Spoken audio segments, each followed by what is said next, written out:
رسول کریم صلی اللہ علیہ وسلم نے ارشاد فرمایا تہجد کی نماز پڑھا کرو، اس وقت بندہ اللہ کے بہت قریب ہوتا ہے، قریب بھی ہوتا ہے۔ اور فرمایا تم سے پہلے جو نیک لوگ تھے نا وہ تہجد پڑھا کرتے تھے، اور یہ تہجد کی نماز اس سے اللہ کا قرب ملتا ہے،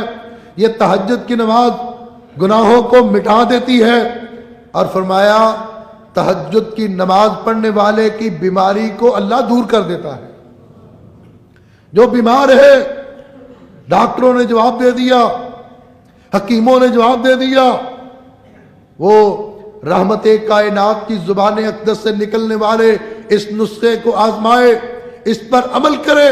تہجد کے وقت اٹھے، تہجد پڑھے، اللہ سے دعا مانگے، اللہ بیماریوں سے بھی شفا عطا فرمائے گا، اور اللہ خساروں سے، قرضوں سے بھی نجات عطا فرمائے گا۔ یہ وہ وقت ہوتا ہے جب رب ذوالجلال، حدیث سے پاک کے اندر آتا ہے کہ پہلے آسمان پر اللہ تشریف لاتے ہیں، اور آسمان پر پہلے پر تشریف لا کے اللہ اعلان کرتا ہے دنیا والوں کو، ہے کوئی صحت مانگنے والا میں اس کو صحت دوں، ہے کوئی رزق مانگنے والا میں اس کو رزق دوں، ہے کوئی اولاد مانگنے والا میں اس کو اولاد دوں۔ تو آج جو لوگ پریشان ہیں اولاد نہ ہونے کی وجہ سے، جو پریشان ہیں کاروبار نہ ہونے کی وجہ سے، جو پریشان ہیں صحت اور تندرستی نہ ہونے کی وجہ سے، اس کے لیے اسلام نے بہترین نسخہ، بہترین اصول وضع کیا، تہجد کی نماز پڑھے، اللہ اس کی برکت سے شفا بھی عطا فرمائے گا، اللہ رزق اور اولاد بھی عطا فرمائے گا۔ یہ کامیابی کے لیے، خوشگوار زندگی کے لیے دوسرا اصول ہے۔ اور تیسرا اصول ہے تقوی۔ اگر کوئی شخص یہ چاہتا ہے کہ اس کی زندگی خوشحال گزرے، کامیاب گزرے، پریشانیوں کے بغیر گزرے، بیماریوں کے بغیر گزرے، مصیبتوں کے بغیر گزرے، تو پھر اس کے لیے رب ذوالجلال نے اعلان فرمایا وَمَن يَتَّقِ اللَّهَ يَجْعَل لَّهُ مَخْرَجًا وَيَرْزُقْهُ مِنْ حَيْثُ لَا يَحْتَسِبُ۔ جو تقوی اختیار کرتا ہے، جو متقی بن جاتا ہے، جو پرہیزگار بن جاتا ہے، وَيَرْزُقْهُ مِنْ حَيْثُ لَا يَحْتَسِبُ، اللہ اس کو ایسی ایسی جگہ سے رزق عطا کرتے ہیں کہ جہاں جہاں سے اس نے کبھی گمان بھی نہ کیا۔ رزق دینے والا اللہ، وہ رازق، وہ رزاق، اس کے سوا کوئی رزق دینے والا نہیں۔ ہم کریں تو صحیح، ہم وہ کام کریں، وہ طریقہ اختیار کریں کہ جس طریقے پہ اللہ رزق کے خزانوں کے منہ کھول دیتا ہے۔ وَيَرْزُقُهُ مِنْ حَيْثُ لَا يَحْتَسِبُ، اللہ کہتا ہے تم ایک کام کر لو، صرف تقوی اختیار کر لو، میرے پرہیزگار بندوں میں شامل ہو جاؤ۔ وَيَرْزُقُهُ مِنْ حَيْثُ لَا يَحْتَسِبُ، میں تمہیں ایسا رزق دوں گا، اتنا رزق دوں گا، اور ایسی جگہ سے رزق عطا کروں گا کہ تمہارے وہم و گمان میں بھی نہیں ہوگا۔ اور دوسری جگہ پہ ارشاد فرمایا وَمَن يَتَّقِ اللَّهَ مِنْ أَمْرِهِ يُسْرًا، جو تقوی اختیار کرتا ہے اللہ اس کے کاموں کو آسان کر دیتا ہے۔ آج لوگ پریشان ہیں، گھر کی وجہ سے پریشان،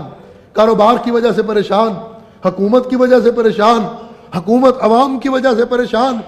ہر کوئی مشکل میں پھنسا ہوا نظر آتا ہے۔ مشکلوں سے نکلنے کے لیے، مصیبتوں سے نکلنے کے لیے، پریشانیوں سے نکلنے کے لیے قرآن پاک نے ارشاد فرمایا وَمَن يَتَّقِ اللَّهَ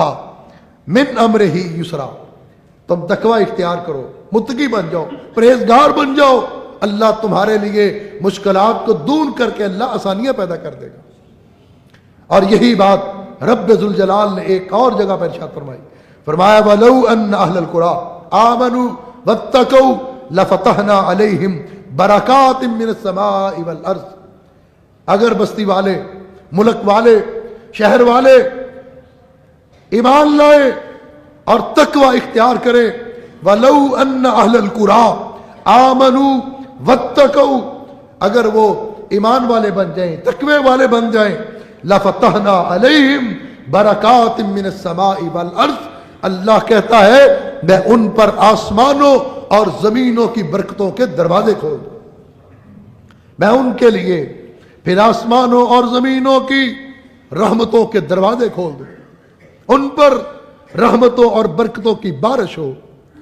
کیا کام کرنا ہے؟ ایمان لانا ہے، مومن بننا ہے، اور اس کے ساتھ ساتھ تقوی اختیار کرنا ہے۔ جھوٹ سے، غیبت سے، چگلی سے، سود سے، ملاوٹ سے